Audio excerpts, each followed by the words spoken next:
To get started using Figure, let's learn how to input an equation. Simply double-tap anywhere on the background to create a new input box.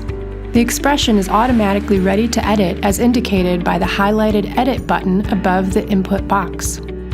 If the keyboard is not showing, simply tap the keyboard button in the slide menu above. You can expand the keyboard to access more variables and operators, including the trig functions and Greek letters. When a variable, number, or input box is highlighted in orange, tap on the keyboard to expand on the expression.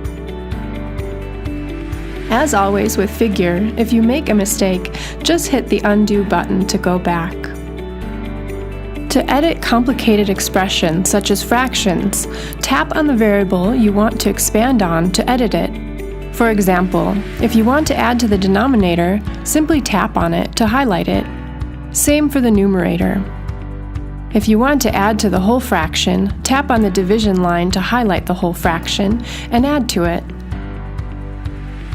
You can input as many equations as you want with Figure. To delete an equation, simply tap on it and press the trash button, or click on the X above the expression.